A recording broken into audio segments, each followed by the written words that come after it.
I'm pretty sure you're supposed to say 5, 4, 3, and then like this. You're not supposed to say 2 and 1. Oh, was I supposed to count it down? Yeah, you're supposed to 5, 4, 3, and then point. Okay, and then when we go live, I'm supposed to tell you that, right? Exactly. Okay, Zach, we are live now. Good to know. Excellent to know. Hi there, everyone. Welcome.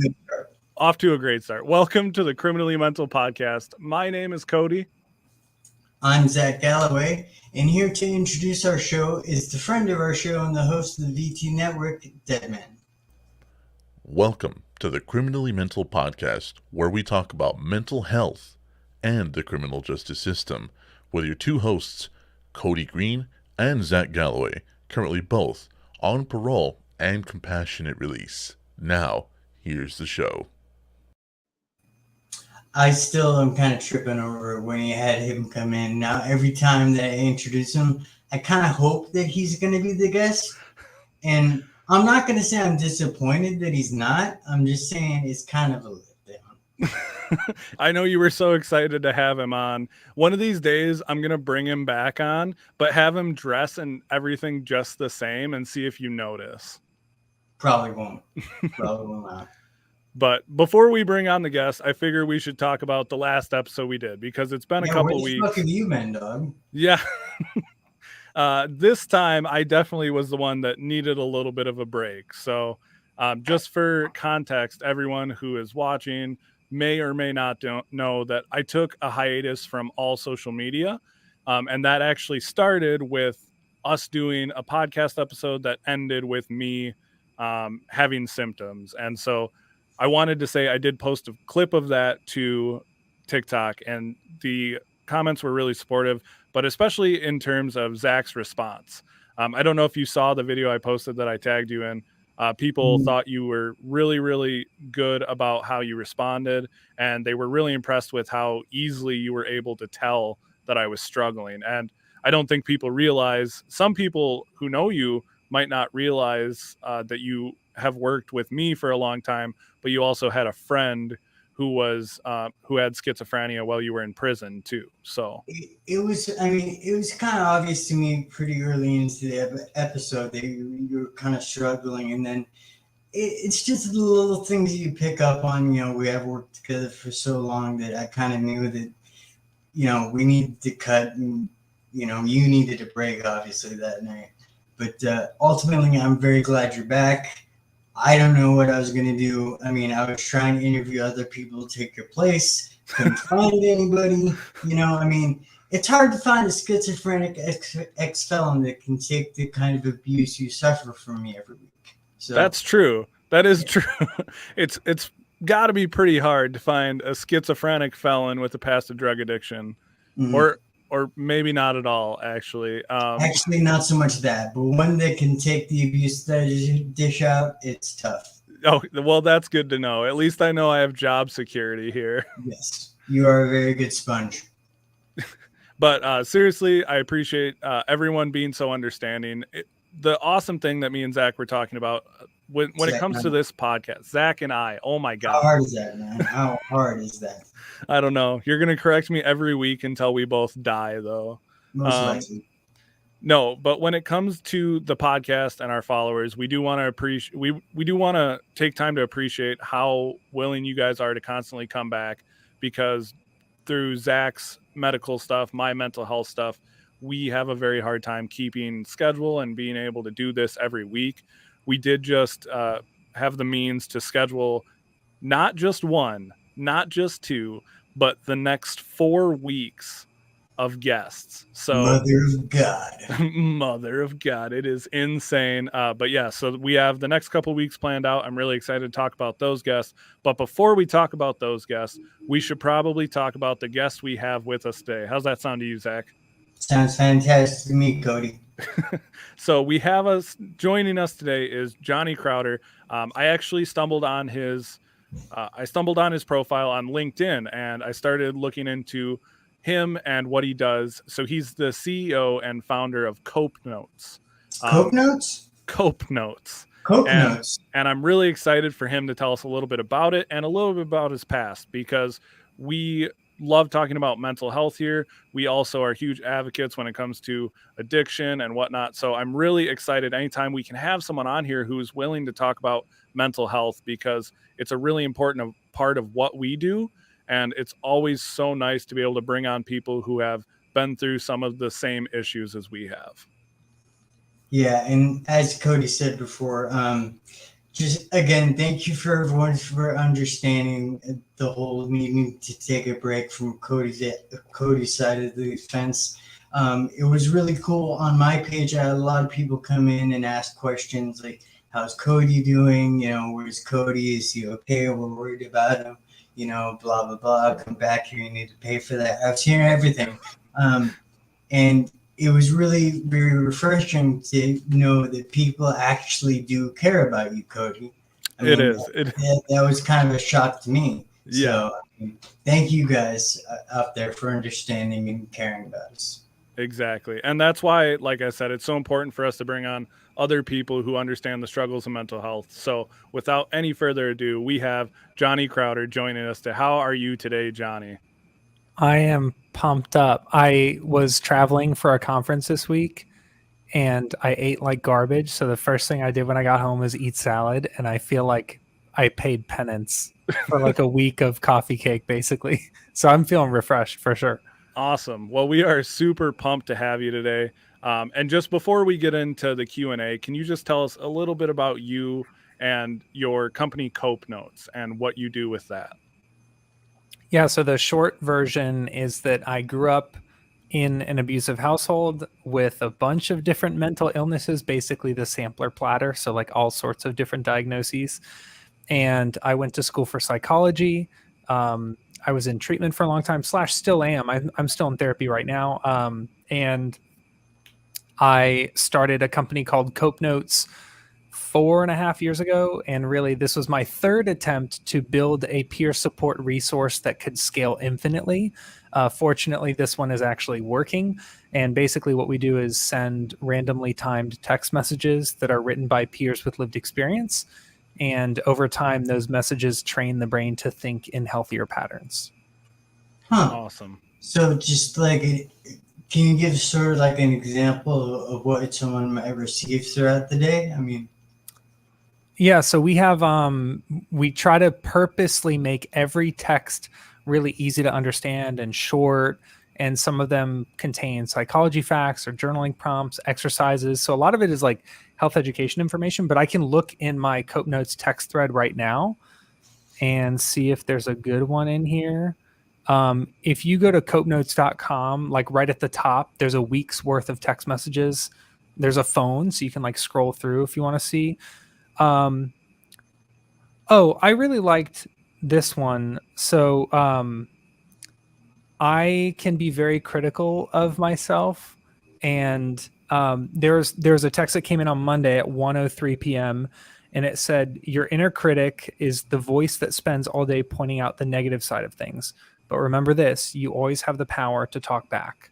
So it might sound simple, might sound easy, but what's cool about those messages is half of it is the content side, but the other half is the delivery. Because if you consistently surprise your brain with health education content, over time, your brain forms new neural pathways associated with what you learn. So half is the text, but half is the way it comes in. So it's kind of like a little mental health fortune cookie in a way throughout the day. That I have to trademark that immediately. Can we pause the episode? Everyone watching can just wait. I'll come back after I file the trademark. You're welcome, sir.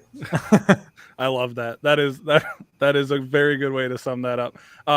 I do think what you're doing is really cool. So the first thing I thought of when I was looking into this and kind of looking into what COPENOTES is, I remember a time where when my schizophrenia was really bad, I was dealing with a lot of suicidal thoughts and ideology. And there was a point where I was going to harm myself, and I received a random text out of the blue from a friend I hadn't talked to in a couple weeks. And so when that happened, it was just something small. It was just checking up on me, but it made a huge difference. And that's what I thought of immediately, because it was the same thing when I was struggling with addiction.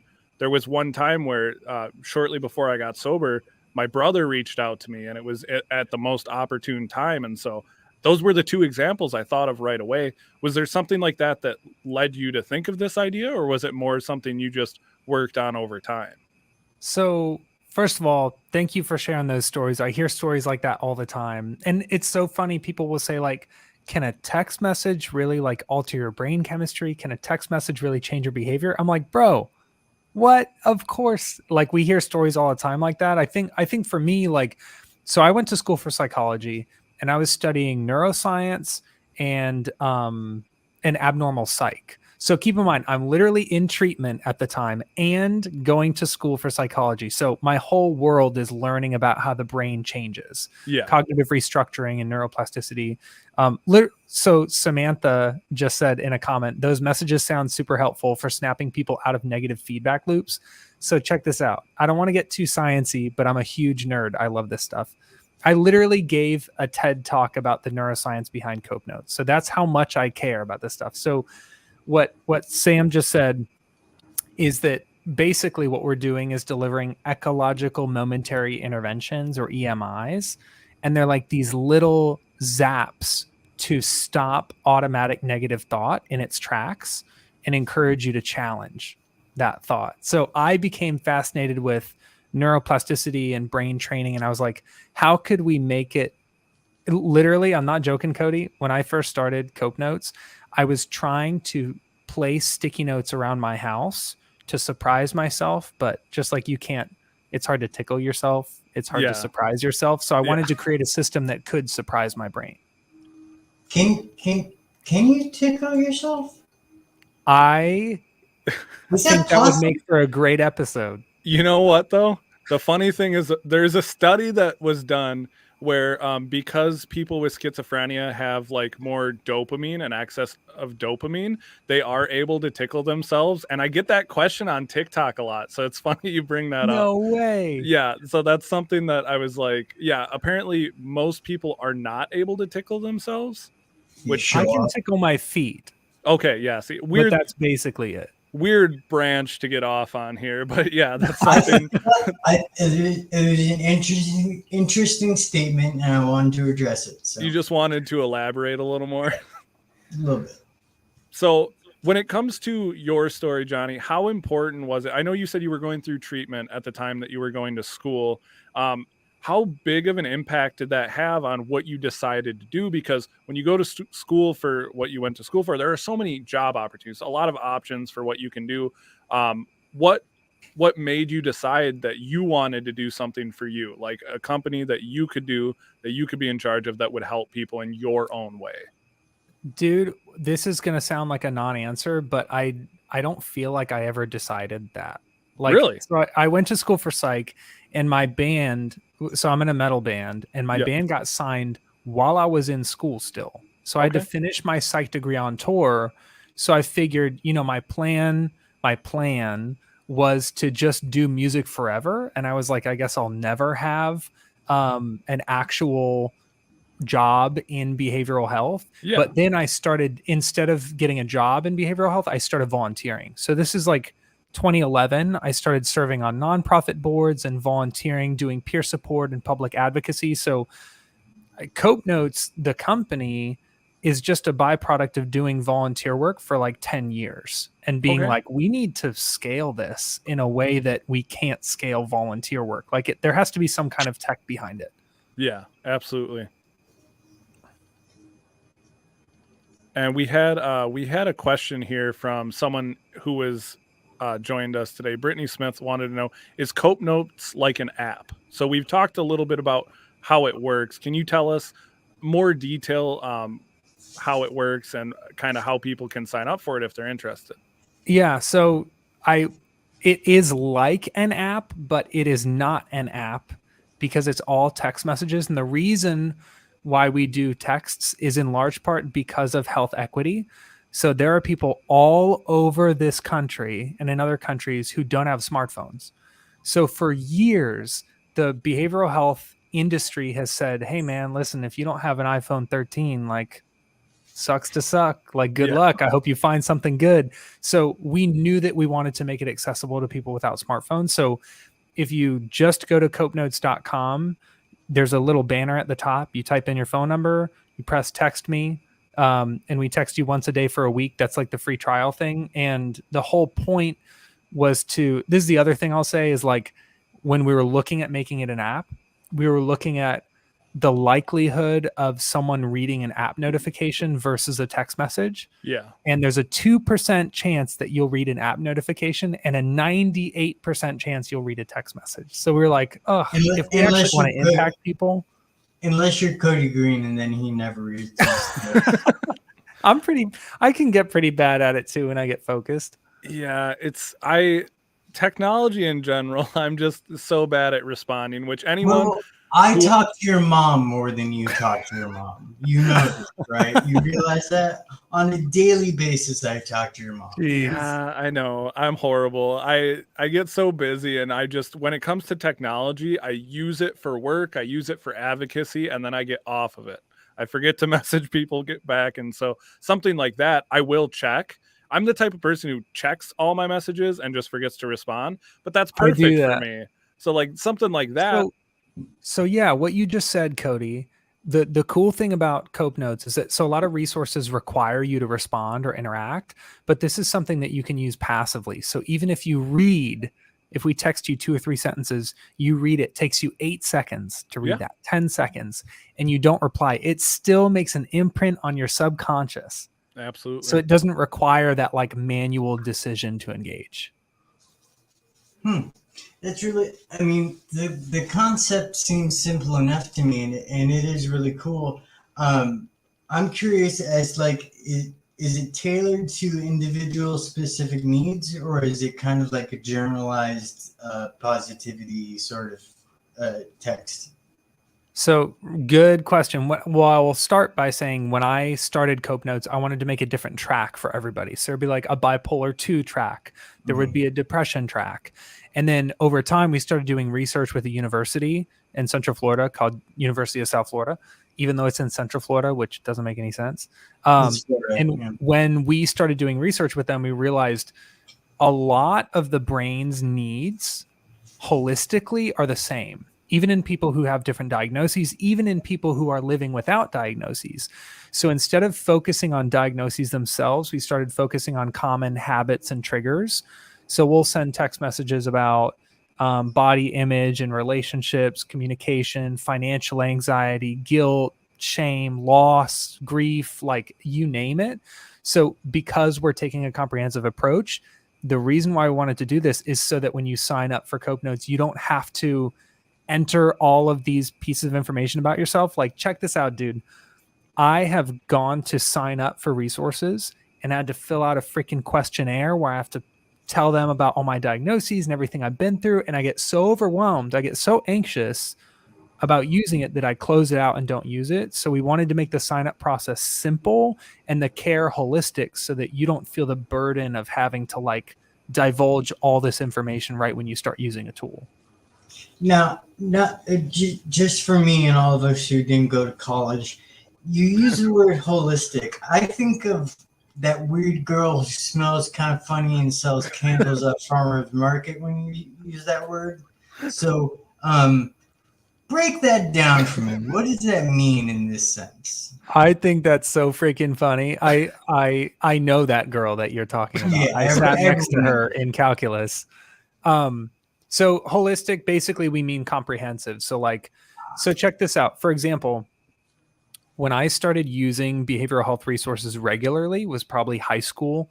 And if I were going to fill out a questionnaire and it would say like, okay, check, for example, what track you want to, or what focus areas.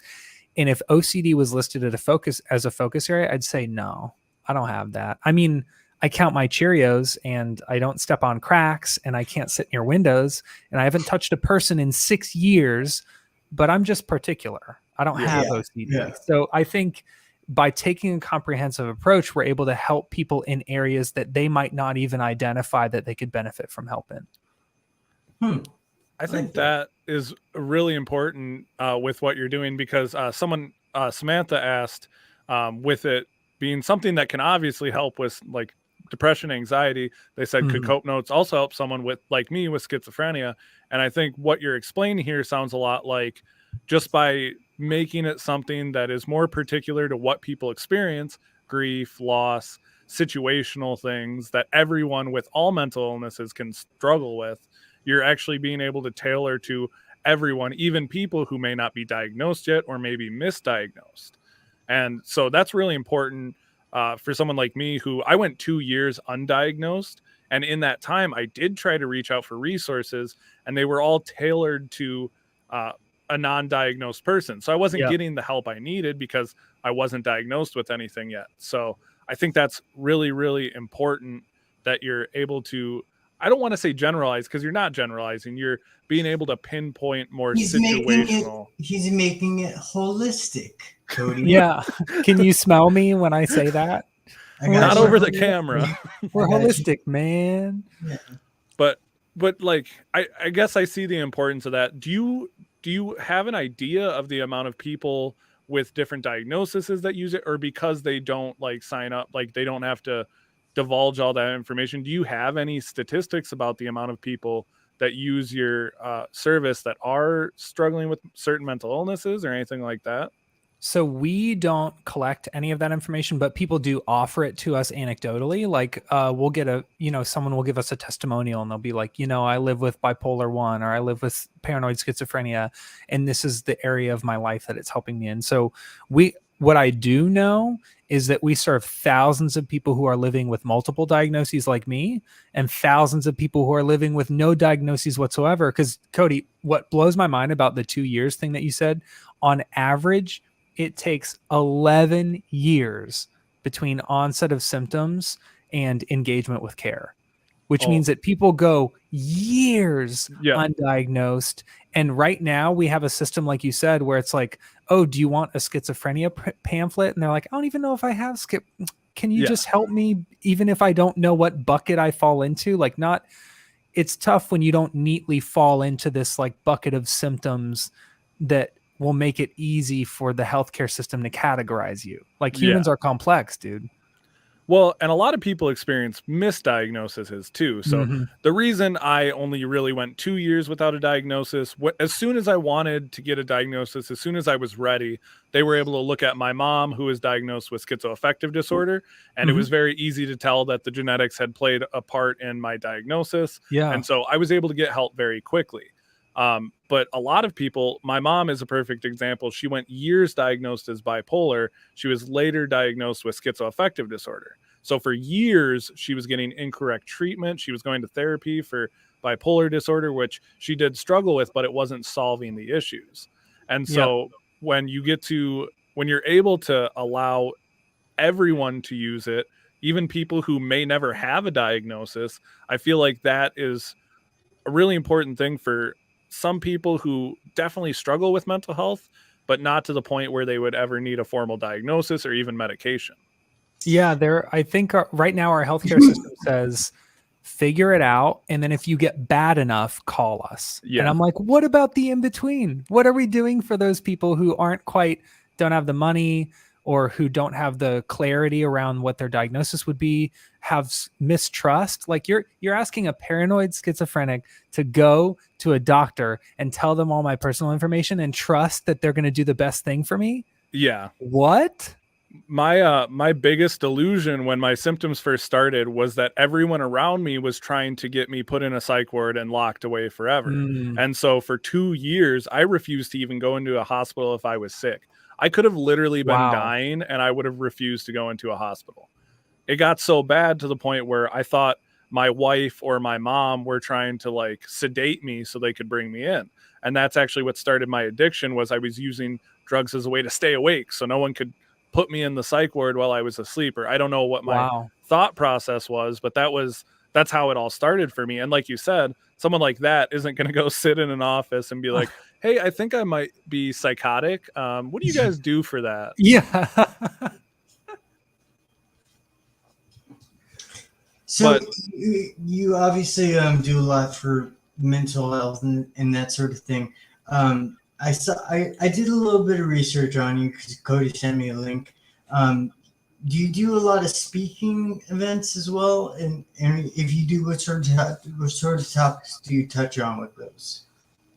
Yeah, I find it, well, you guys will understand this better than almost anybody. So for years I had a difficult time forming coherent sentences. Yeah. A really difficult time like enunciating, making eye contact. So communication was very difficult for me. And so it feels like a privilege to be able to even have this conversation and like form complete sentences and then communicate them. And actually What are you writing. trying to say, Johnny? No. What are you trying to say?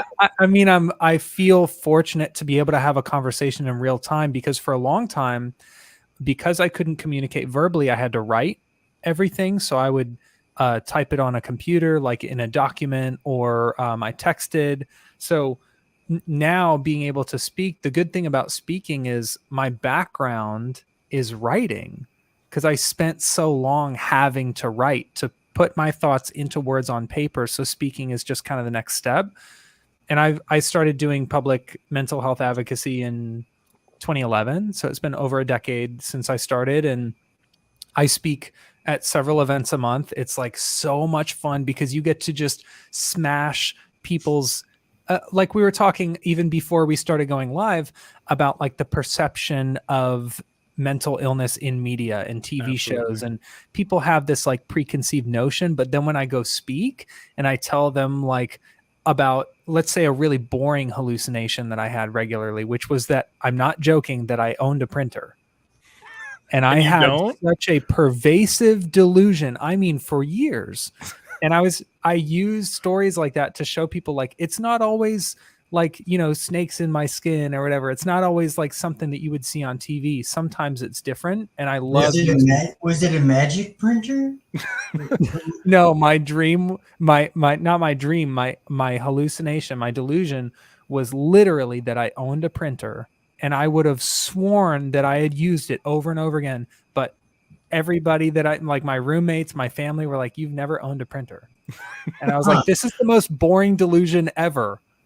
This would not make the final cut of the movie of my life." Yeah. That is such an interesting one. And like, because I also do motivational speaking, like you said, it's those types of stories that really capture people's attention. Mm-hmm. And so by you utilizing that, they're able to like understand your illness more, but also just be able to like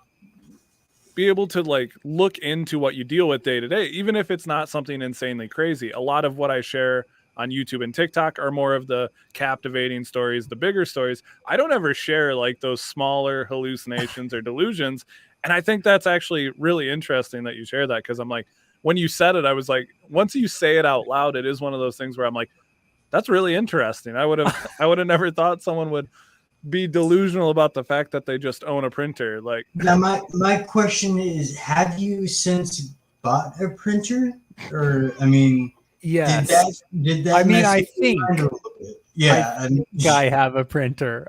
I used it today, so I'm pretty sure I did. You can never be 100% sure when you struggle with hallucinations, but at least if you can physically use it, at least you're pretty sure of that. Dude, Kody, actually, even so, I just had to move. Yeah. I was in like an unsafe living situation before, and I got out of it, thankfully. But when I moved, I was actually nervous because I used context clues to tell me whether or not something I was experiencing was a hallucination. Yeah. So, for example, if I very commonly saw wolves in my home, like in the hallway of my home, and I would leverage my context clues to inform whether or not, you know, is this a hallucination? Is this real? So if I looked at my dog and my dog's just laying down, I'm like, okay, well, if there was a wolf, I feel like my dog would smell that wolf and maybe bark.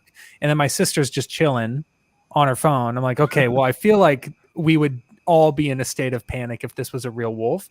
And I was nervous that moving and living by myself with no roommate would rob me of that context. Yeah. And would make me start questioning, like, now that I don't have that context clue, how can I be good at identifying what's a hallucination? But fortunately, I had a lot of practice, but I was really nervous to move because of that.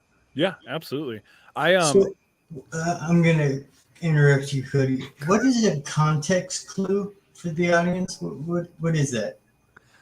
It's like something besides the main thing that I'm thinking of that should be considered. So if I believe that there's a wolf in my hallway, I immediately look to other things around the wolf to see, like, do I see tracks? Do you confirm Is or my deny dog it? barking? Okay. So I kind of check things around to see how realistic is this situation. Also, logical questions like, I live on the 4th floor. So, like, how might a wolf have gotten up all those stairs and opened my locked door? So, like, things like that.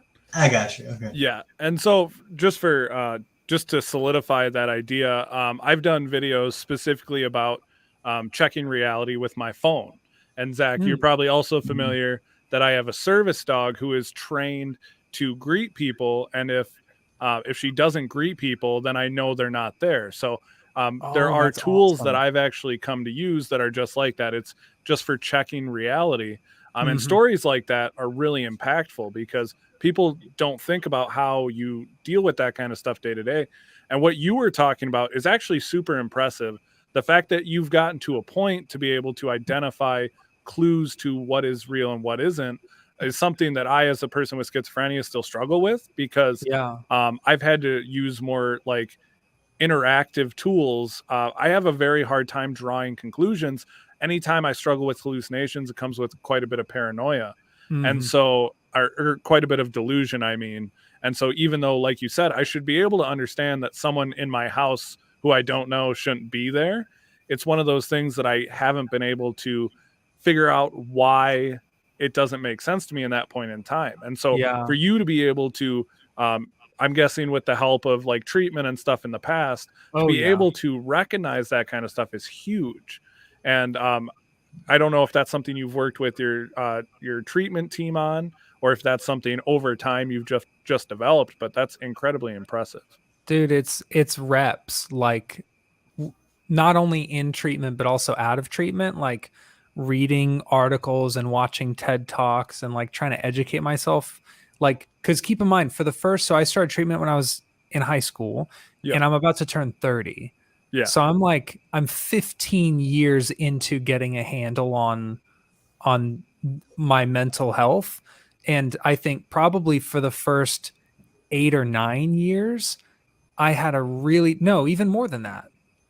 For the first decade or more, I had a really difficult time differentiating like objective reality from what I was experiencing. Yeah. And then I started kind of getting a handle on it when my treatment experience, like working with my clinicians, started lining up with like my healthcare education and my work in the field, and those two things started building on each other, and I'm like, oh shoot, I think I'm understanding what the world is now.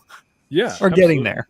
Speaking of impressive, I just wanted to address this. What's with the wall of shoes behind you, Doug?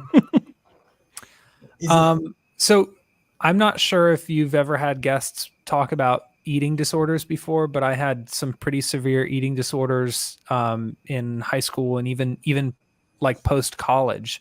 And I was talking with my therapist about working through some of those things, and she recommended something that has completely changed the trajectory of my recovery. I strongly encourage it. If anyone listening is like struggling with eating disorders, again, I'm not a clinician. I'm just sharing something that helped me. She recommended that I redirect my focus from an aspect of my appearance that I could not immediately control to an aspect of my appearance that I could immediately control. So that might be color coordinating an outfit. That might be ironing a shirt or something. And those little things, those little considerations, like I wear earrings, and sometimes if I'm wearing a black shirt, I'll wear my black earrings. Then I'm like, nice, I color coordinated.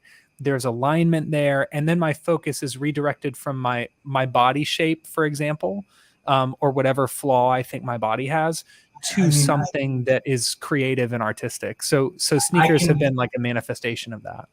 I can totally understand that. I mean, I'm a gay man. I can dig that.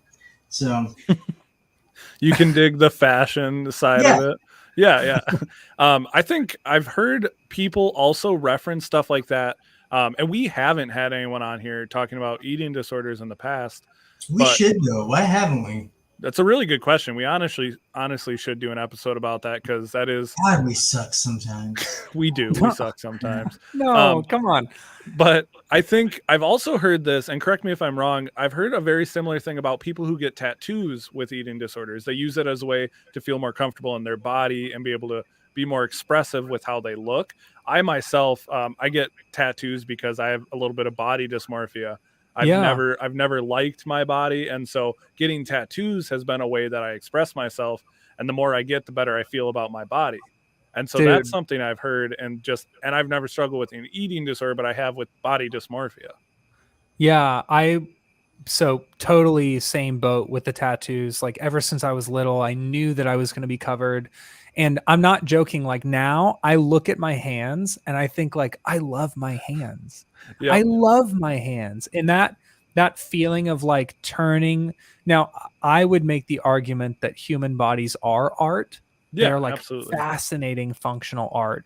But just like the interior design of your home is art, hanging a painting on the wall of your home doesn't take away from the art of the room. Exactly. You know, so that's how I picture like clothing or tattoos, is like you're simply decorating this wonderful piece of art that you get to operate. You know what else would definitely help with feeling more comfortable about your body? Manscaping. Zac, you want to talk about Manscaping? Oh, that was for a second? So freaking smooth, dude. Come on. That was like butter, Kody Green. I like chef's kiss. As my partner Kody Green mentioned, the new Lawnmower 4.0 is out and available by Manscaped. I use it. I love it. Kody uses it. Kody, what do you think of it? Well, it is fantastic, and especially during Pride Month. I mean, Zac and Eddie, you got to talk about how much you appreciate the product. Oh my gosh! So for all my fellow Alphabet Mafia members, I got to tell you, chef's kiss down there is flawless. It is easy to use and operate. I mean, I was thinking about making mine into a heart shape this month and maybe dyeing it a color, but Eddie said, no, that's weird. And I was like, no, it's not. And he was like, yes, it is. Anyway, but yeah, Manscaped offers the Lawnmower 4.0. One thing that I do love about it is I can use it in the shower. And honestly, for all the guys and the girls out there who struggle with shaving down there, the shower is an amazing place to take care of that, because you don't have to like fence off a room for a half an hour and go to town. I mean, and if you are also interested in trying out the Lawnmower 4.0 or any other amazing Manscaped products, please use Zac and Kody for a code for 20% off your next order. Zac, I know you're not a fan of the possible copyright infringement there.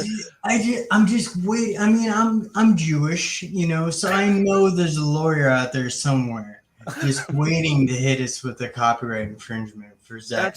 That's why it's important it's spelled different. So if you're wanting to use our code Zac and Kody for 20% off your next order, definitely check out some of Manscaped's amazing products. But now back to Johnny. Sorry, Johnny. I just saw an opportunity there, and that was so good. I can't even be mad at it. But we do want to thank you for coming on, and I do have a few more questions for you before we sign off here. Yeah. I had a few questions here in the chat, and I'm not going to pull them up here, but just because I want to make sure that everyone in the chat is on the same page. We had someone ask about how much it costs, how long is the free trial. You don't have to go into cost, because I know all of that is on the website if people want to check it out. But can you talk about the free trial and just how it works so people know if they want to try it out, what they can do? Yeah. So I'll be straight up about price. Like it's less than $10 a month. So okay. We purposely wanted to make it super affordable. In fact, a full year of COPENOTES costs less than one therapy session. And that was kind of our true north when we set out to build it, was like, it has to be affordable. Yeah.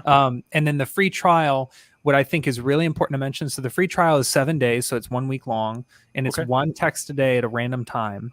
I think something important to mention about the free trial, actually two things. The first thing is when we text you, you're the only person in the world to receive that text at that time. if you're a COPENOTES subscriber. So no two people ever get the same text at the same time. The trial is a preset 7-day sequence. Okay. So once you subscribe, it's random forever. I don't know what you get. You don't know what I get. And it's this beautiful anonymous, it's a freaking fortune cookie. It's a mental health fortune cookie. It's one of those what's in a wonder ball things where you never know when we'll text you or what it will say. But the trial sequence is preset, just so you know. And then the other thing I'll mention is when you do the free trial, it will not automatically charge you for anything. It is completely separate from a paid subscription. So you're not going to get like auto enrolled. We're not going to spam you. It's just a standalone 1 week free. So if you're listening to this and you're like, I don't want to pay for that crap, use the free week. Even if you never give us any money, we built this so that people could use it even just for a week. And then we also have gift subscriptions as well. If you have like a loved one that you would want to give a subscription to, like for their birthday or something like that. I did see that. That's really cool. It's actually really, really good to know about the, you're not going to get spam forever. I'm pretty sure I still have a subscription to Hot Latina Moms. Yeah, back from when I thought I was straight. So, I mean. No, but. And they just won't stop texting you. They won't let me go. And another question someone had, just because I think it is a question that people get when they sign up for anything that's going to be sent directly to their phone. Someone else asked if it would be sold to third parties or if they would get any unknown calls or text from being part of your service. Awesome question. So my company makes so much less money because we don't sell data. We could make a killing if we sold data, but I've used resources that have misused my contact information, and it eroded my trust with mental health resources so much so that I didn't use other ones. It built a distrust in me. So no, your information is we literally use military grade encryption, and it's anonymous. So we don't even collect your name, your address, anything like that. We just have a phone number on file. So we are very careful with information, and no one outside of our text scheduler has access to it. You said military grade. Did you see both of the felons go like looking around? Yeah. We were both like, That's what? so funny. But as two felons, and one of which is banned from several countries. Yeah, Only we were one or two. Yeah, only two. Several is 3 or more, I feel. Yeah. Okay, fair enough. But yeah, thank you for going into that, because any time that someone is using a phone service, that is something that even I have noticed when I have worked with certain mental health companies, and I do sign up for some of these things both on email and text. You get bombarded, and then all of a sudden you start realizing that other companies are reaching out to you because of that. And so I think that's super important that you allow people to be able to use your service but not be overwhelmed with a bunch of other unrelated items. And so and like you said, I know for a company like what you do, you could make so much more money by selling that data too. So dude, it would be a nightmare to do that to people, because it's been done to me, and it's crushed me. Absolutely. But seriously, is there anything else you want to tell us about yourself or COPENOTES before we look at signing off today? Or I guess I should ask Zac if he has any more questions, because once in a while he surprises me. No, I'm straight, man. I'm not straight, but I'm good. I was going to say, no. Like, that's news to everybody. Yeah. That's news to his fiance that's in the room. Yeah, surprise. But yeah, if there's anything else you want to tell us about yourself or COPENOTES before you go, just so people have a really full image and idea of who you are and what your company does before we let you go today. Yeah, I just want to tell people, like, a lot of times when I do interviews or press or something, there's this like misunderstanding, this misconception that like in order to do something like this, like to build something, you need to be all healed and magically perfect. And then you say, oh, but old me struggle with that, but not me anymore. And my encouragement to the people listening is like, dude, Zac is not perfect. Kody is not perfect. I am not perfect. We are literally working through these things in real time. So we didn't wait for this like magical unicorn moment where all of our mental illness has magically disappeared. We are working on things and doing advocacy while we are living through it. My encouragement to you is like, if you've been waiting to take a step out into advocacy or to start writing something or painting something or being active in advocacy, sharing your experiences with the people around you, my encouragement is you don't have to wait until you're so polished and gift wrapped that it makes for a pretty story. You can talk about it right now with people that you know or strangers. Like just don't wait, because people want to hear your story and would benefit from hearing it. And you don't have to wait till you're perfect to share it, because spoiler alert, you'll never be perfect. So start now. That's a great message. I mean, obviously, people just saw Kody have to just take a break, and we're all work in progress here. Some of us more than others. Bottom line is, we're all crazy. Some of us are just better medicated, So I do think that message is really important also, just because no one ever talks about it. Like, and that's why I do try to say, hey, I'm taking a mental health break. I'm going to be gone from social media for a couple of weeks, because people see us doing this. They see Zac coming out talking about prison like it didn't affect him. They say they see me doing my schizophrenic story times like it doesn't affect me to talk about it, or like it doesn't, it's not hard for me. And like you just said, this is all something that we are currently dealing with. It's not in the past. Zac, I know when he does his prison story times, that's not easy for him to go over. It's not easy for him to live through a second time.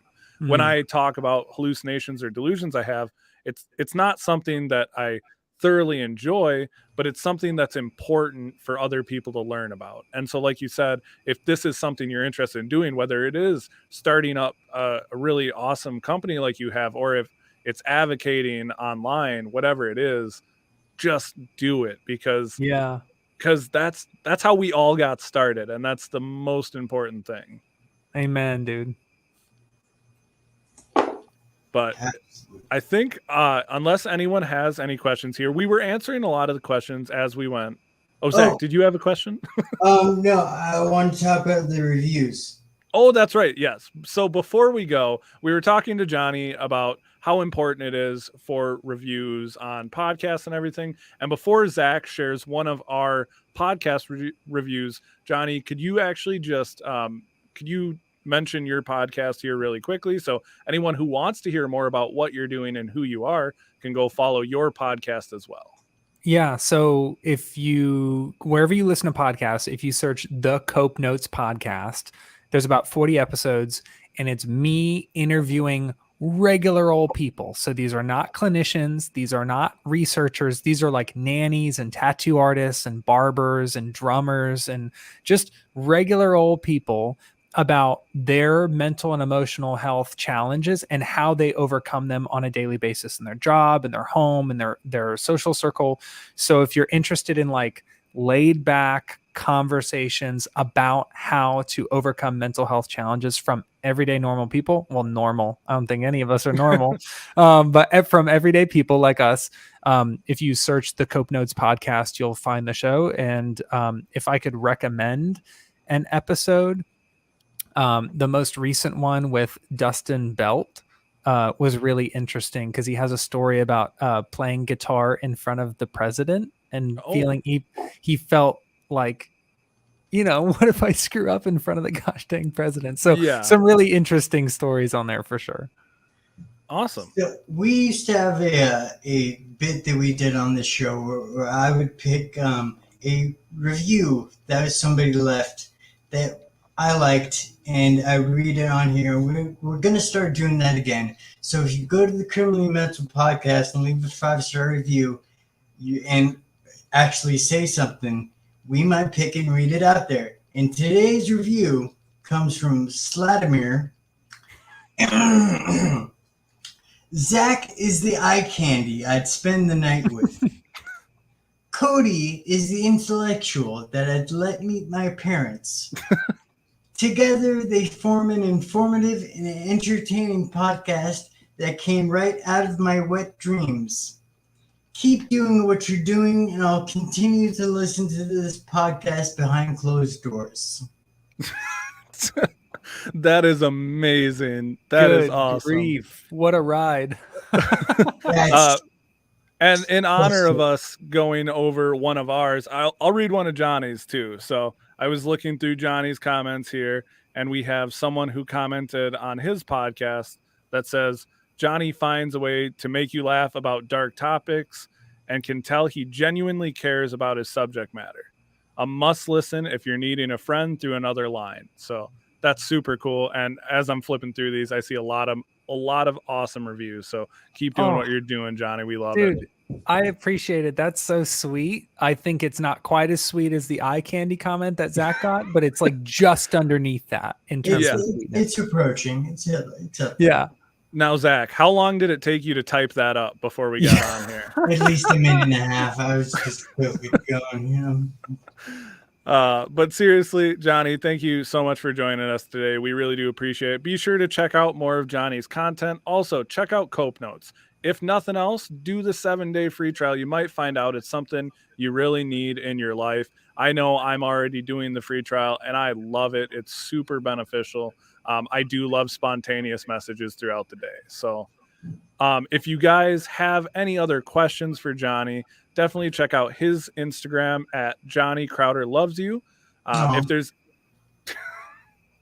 If there's anything else you guys want to learn about, whether it's more about depression, more about anxiety, more about organizations like COPENOTES, let us know who else you'd like to see us interview, because we are open to new guests on the show, and we are really booking out ahead of time. So, Zach, do you have any words of wisdom for the people before we ask Johnny to sign off for us today? Throughout the course of your life, there's going to be people who enter your walk and say negative things to try to bring you down. Fuck those people. That's amazing. I love that. Johnny, thank you again for joining us. Do you have any final words for the people before we sign off today? Yeah, I literally got a tattoo for this exact purpose. So let me know if you can see this, okay? Can you read that? That is amazing. For those of you who can't read it and are not watching this live, the back of his neck says "You matter." That is awesome. That's it. Those are my last words. That is amazing. Thank you so much, Johnny. We appreciate you. We thank you so much for joining us today, and we will see all of you again next week on the Criminally Mental Podcast.